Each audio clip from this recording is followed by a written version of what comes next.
Hey programmers, welcome back. In this crash course, we're gonna learn all about designing relational databases. We're gonna go over all of this theory and technicalities, discuss common pitfalls and best practices, as well as work on an example Instagram database. Doesn't matter if you're a seasoned developer or you're just starting your journey into the database world, this video is gonna be very useful for you. So if you're ready, then let's get started.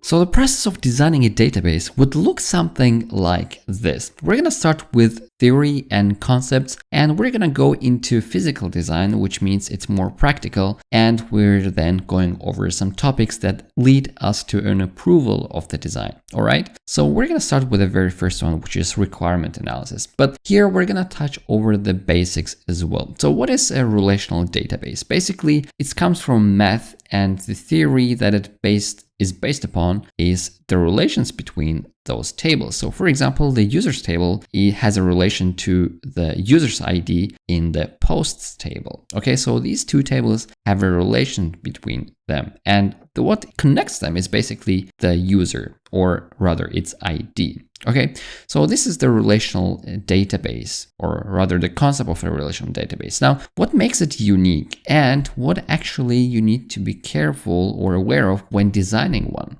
Well, first of all, a relational database would be best for structured data. So if you have structured data, complex queries and application requires strong integrity, meaning, for example, if the user here is deleted, then we need to make sure that the user has no posts anymore. So the post is also deleted, for example. This is called integrity. And transactional support, meaning you can commit to different tables at the same time, or, change data at the same time, and need to make sure that this is atomic and that everything happens or gets reverted, then relational databases are perfect for this. In comparison to, for example, document databases like MongoDB, which are more flexible, schemaless, they're much faster to develop with, and they're highly scalable, and they're really good with reading the data from it. It's just different. It's a different concept. And now when it comes to designing relational databases, this is basically the outcome that we have. So we need to be careful when planning the schema. We need to focus on normalizing the data, and this is what we're going to be talking in a minute. We need to be able to optimize our queries and transaction management, as well as make sure that the integrity is there, meaning be ACID compliance. Okay, I'm going to explain all of that, but first of all, before we do any database design, we need to be able to answer these questions. So who will be using our database and how? For example, in the use case of Instagram, it's basically users who want to post their photos on the platform. So what type of data is going to be stored? For example, some user data, their images, their media files, and so on. What entities and attributes do we have? So how are we even knowing what our tables are going to look like? All right. Well, one way would be to do a domain-driven design, and I have videos on that, so I'll put them in the description. If you do a domain-driven design, you're going to have your entities and value objects and their attributes and so on. So you can basically create your classes and then try to map them to your database. What kind of functionality is expected? How performant do we want to be, for example? And the long-term roadmap. For example, are we going to introduce Instagram Reels maybe? Then we need to keep this in our mind when we design the database. All right, and the properties, basically what we're striving for is that our database is structured and easy to modify and maintain, obviously. It's easy to find information for example, new engineers, and a database enforces data integrity. You're gonna see this word integrity a lot, and we're gonna talk about this in a minute. So the next step would actually be a conceptual design. Conceptual design means the design is still in our head. It's on paper somehow in a sketch, but it's not really thought through that well. So we're going to be basically putting our entities that we maybe came up with during domain-driven design, but not necessarily. You can also just brainstorm with your colleagues. For example, users, posts, likes, things that you have on Instagram. And you would basically visualize them and try to come up with all the attributes that you have. Now, this is our diagram of the Instagram database, but I actually also have a MySQL database running on my machine, and I'm going to be using Chat2DB to actually connect to it and manipulate data on it together. Now, I'm going to be using Chat2DB, which I think is the next generation tool for exactly that, because it has a lot of AI features baked into it. First off, there's an intelligent SQL editor. Imagine having a buddy who suggests table names, columns, and keywords as you type. It's like having an extra pair of hands to speed up your SQL coding. Then we have the natural language to SQL feature. Ever wish you could just say what you want and get the SQL statements generated for you? With Chat2DB, you can. Understanding SQL queries can be tricky, but not with the SQL explanation feature. Get detailed explanations and performance analysis to better understand your queries. It's like having a mentor by your side. To squeeze the most out of your queries, we have SQL optimization feature. Get suggestions to enhance your SQL performance and efficiency. Creating table is a breeze with AI table creation. Just type in the table name and Chat2DB does the rest, generating the complete table and comments for you. For those of you dealing with data from different sources, the data import-export feature is a lifesaver. You can seamlessly import data or export it in formats like SQL or CSV, for example. Worried about migrating databases? The database migration feature has got you covered. It streamlines database migration between systems or across cloud services, making everything efficient and secure. And lastly, for all the data enthusiasts out there, the data analytics tool is a must-have. Dive into data insights with ease and generate automated charts and reports to make your data-driven decisions faster. It's all about getting the insights you need. Chat2DB is completely free, so go give it a try today. You won't regret it. And now back to the board. All right, so now that we have our diagram, meaning we are in the conceptual design, even though locally I already have some data, for example, if I say get me all users and let AI generate a query for that really quickly, press run, we're going to see that we have 3 users in our database that we're going to be using later in this video and in this playlist of database videos. The next step would be the logical design. Logical design is where we actually add constraints, we talk about integrity, and we actually make sure that our database is consistent. And we, of course, think of the attribute that we have. Now, the logical design is actually the biggest part when it comes to database design. And let's talk about it. So what did I mean by data integrity when I mentioned it like 50 times already? So data integrity can be divided into 3 parts. First of all, entity integrity. What does it mean? Well, every table has a primary key that uniquely identifies each record. Meaning every table, for example, users, should have one primary key. In this case, it's ID, and in the case of posts, it's also ID. Okay, both users have IDs and each post has an ID. This is when we have entity integrity. Also, no 2 rows should have the same primary key value. Obviously, if you marked it with a primary key, this is pretty much impossible. Also, primary key fields should not accept null values. As long as we have this in place, we have entity integrity. Also, referential integrity, which means our relationship between these 2 tables should be maintained. For example, you should use cascading actions, for example, on delete cascade, to handle deletions and updates in related tables. Meaning, if we delete the user, so this ID doesn't exist anymore, we should make sure that the post of the user is also deleted. How do we do that? We can put a cascading action, for example, on delete cascade, and put it on the user table. And as soon as this one is deleted, we basically perform an action of deleting the related post. Also, foreign key values always refer to existing records in the parent table. So this is a child table because it refers to a parent, which is a user. We need to make sure that the foreign key, which is the user ID in this case, doesn't point to an empty record in the users table. In this case, we're going to have a referential integrity. All right, also domain integrity. Make sure that appropriate data types for each column to ensure valid data entry. So for example, like count shouldn't be a string or a varchar. it should be an integer because we can do mathematical operations with the likes count. Also, constraints like check and enforce rules, for example, check age higher than 13 should be in place. What is actually a check constraint? So a check constraint is used to limit the value range that can be placed in a column. So for example, when you're trading a person's table, you can actually say that age should be higher than 18. And if somebody tries to insert age, which is an integer, lower than 18, they're going to get an error. Okay, so make sure you have these kind of constraints. The next point would be atomicity or atomic values. What does it say? It's simple as that. Atomic values refer to the smallest invisible units of data. Each field in the database should contain only one piece of information to ensure data integrity and simplify data manipulation. So look at this table on the left. We have users and everything looks fine until we reach the name part. So what is a name? We would expect that it's a first name and last name concatenated, but you don't want to do that because if in the future you want to filter people by their last names, for example, or by their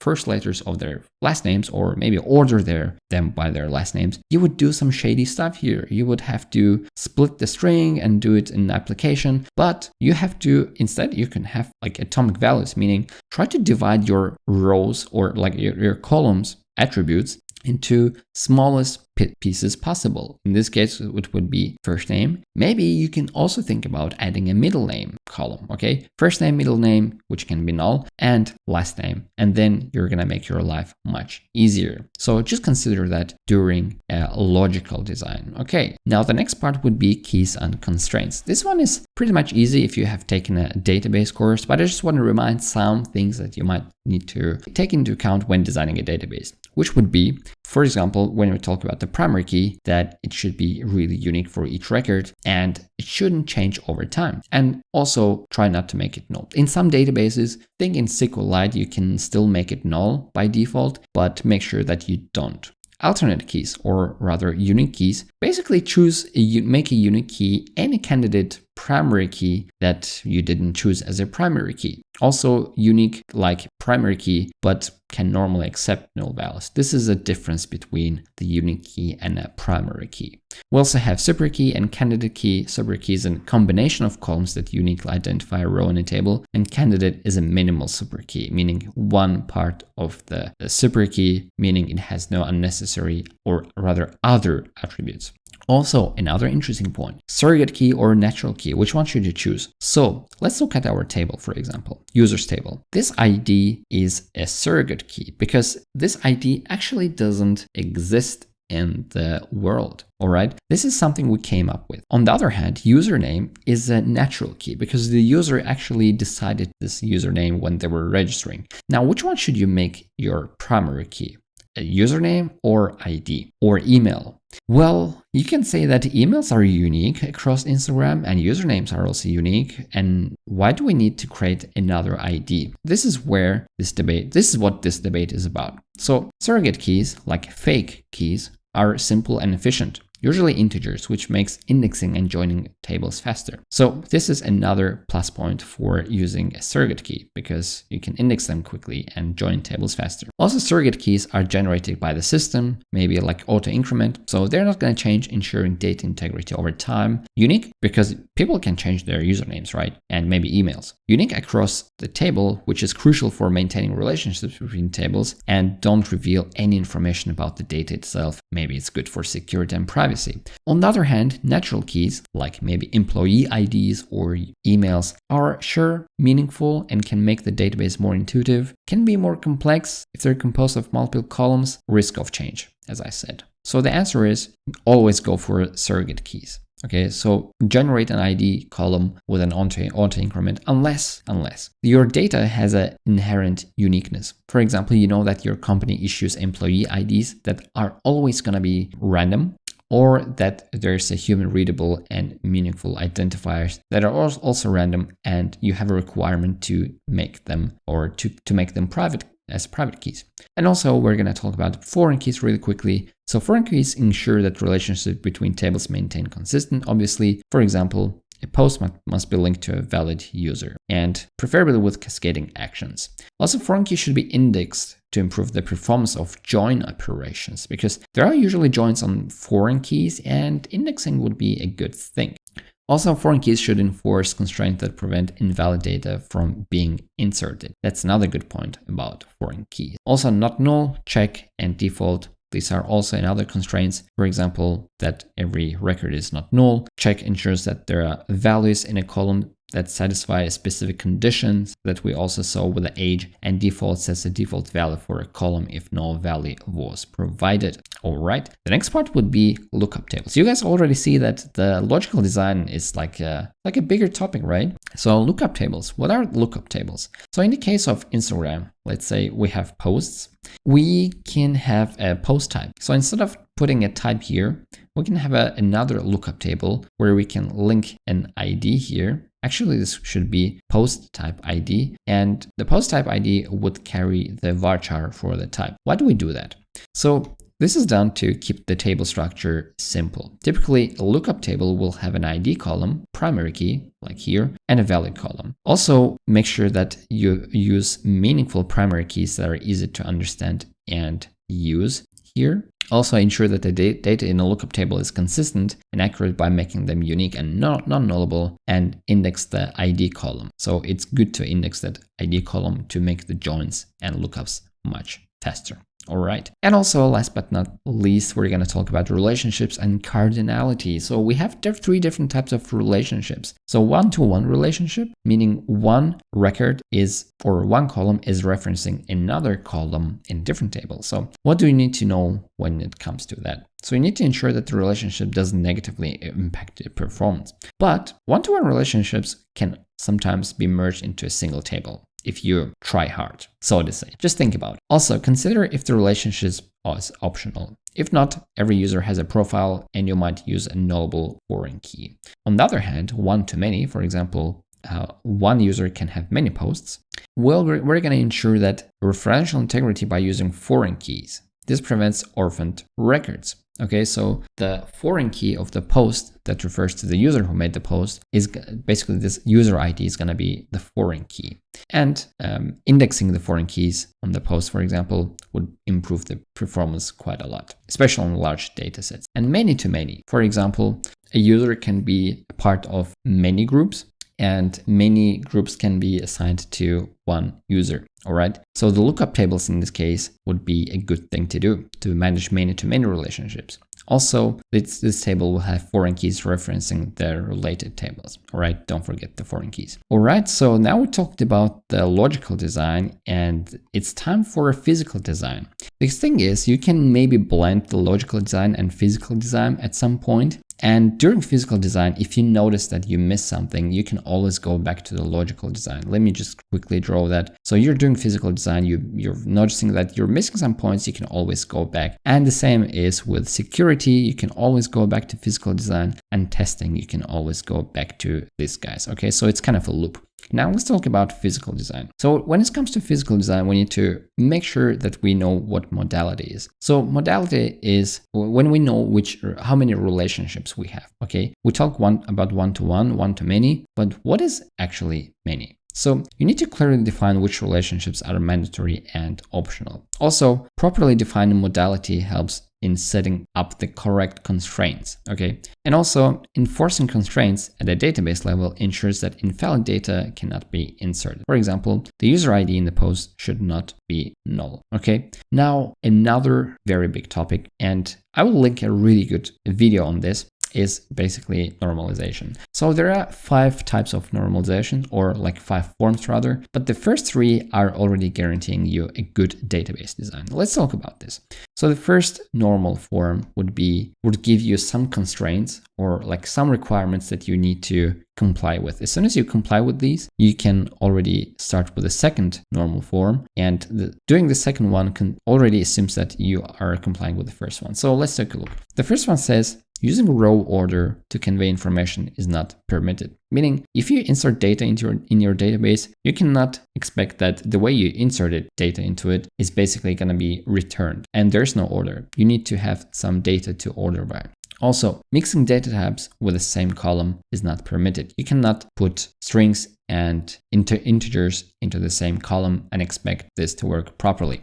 Also, having a table without primary key is not permitted. I mean, you can do that, but honestly, you should not. Also, repeating groups is not permitted. Try not to repeat the same type of data in different tables. All right. Second one would be each non-key attribute in a table should depend on the entire primary key. Now, this is hard to understand, but bear with me. Also, third one is also hard to understand. Each non-key attribute in the table should be dependent on the key, the whole key, and nothing but the key. What the hell does it mean? Well, let me show you. So this video that I'm going to link in the description explains it perfectly. Now, maybe it's difficult with an Instagram example, but here we can do that. So imagine a player inventory. It's like a computer game. Now, player inventory table has player ID, item type, item quantity, and player rating. These two columns are primary keys because they help to uniquely identify the player's inventory. Now, in the case of the second form of normalization, where we are saying that each non-key attribute in a table should be dependent on the entire primary key.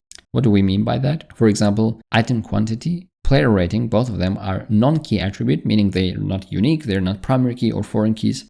They should be dependent on the whole primary key, which is these two columns. Now, item quantity does, because item type and item quantity are connected, but player rating, not really, because you can update the item quantity, but you might forget to update the player rating. So player rating is not really dependent on the item type. What you could do is put it in a different table and bind it to the user ID, maybe like this. Okay, and a third norm or a third form would be this one. So we say that every type of key should be dependent on the primary key and only. So in this case, we have a transitive failure, which means, yeah, a player ID can have a player rating and the skill level, but at some point we might update the rating, but forget that to update the skill level because this one is dependent on this one transitively, and this one is dependent on this one, while every column, non-key column, as we remember, should be dependent on a private player ID. So as you see, it's a similar problem, but a bit different.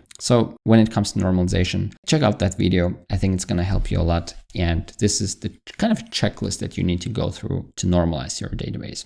Also, don't forget about indexes to improve the performance, which is you need to regularly analyze the types of queries your application runs to identify which columns would benefit most from indexes or indexing. Indexing improves the performance, but can degrade the write performance. So try to find a balance based on your application needs. All right. So also don't forget, too many indexes can lead to excessive storage because it's basically creating another table behind the scenes. Now, another important point is when you're already trying to build your database with statements, which is the physical design, is probably it's time to think about data types that you're going to be using for your attributes. Of course, you can also define them in advance, but this is probably the last stage, which is think about storage efficiency. Try to use the smallest data type that can accommodate your data. For example, for dates, use date instead of using date time if you don't really need the time as your data. Also, for small numbers, maybe use decimal instead of using a float because this would take more space, and varchar instead of a text if your data is limited. Also, data integrity. Use decimal for monetary values to avoid rounding errors that common with float, and data types enforce constraints. For example, enum ensures that only specified values are allowed, obviously. Also, scalability. Consider future data growth. For example, big int can store larger database numbers than int if your, for example, subscriber count of a user will increase. And last but not least, naming conventions, just like in coding. Make sure you don't use reserved keywords for your table names like select table or user. You can use plurals for table names and singulars for columns. And try to agree on a common naming style. For example, either say, hey, we're going to be using camel case or snake case between our company. And also try to prefix stuff. For example, put a prefix in the post table to the attribute or to the column that references the ID of a user so that we know that, hey, user is actually a different table and ID is in our posts. All right. Now, this was about the physical design. Now, when it comes to security, it would be basically the next step that we need to take into account, which would be enforcing strong passwords. So every password that you store in a database should be strong and it should be encrypted. Okay, you also want to make sure that you have maybe some kind of an authorization and role-based access control. Okay, we're gonna make a video about this, so stay tuned and subscribe to this channel. Also, you have logging. For example, when somebody tries to access sensitive data, we can investigate this retrospectively. Do backups. Obviously, if your database gets broken, you can also always back up and make sure that you're always up to date with a newer software version. And testing. So when it comes to testing, you do have some performance tests for queries that you know that can be vulnerable, like performance crucial queries or tables. Okay, make sure you have a test plan and run those tests to see if they fail or they're blocked, maybe iteratively or once a week. Now, documentation. When it comes to documentation, this is an interesting part. What I would suggest, first of all, is putting some kind of comments in your database on your tables. For example, if you're using Postgres, you can actually add comments to each table like this. So we can say comment on table T1 is a table to store traffic data.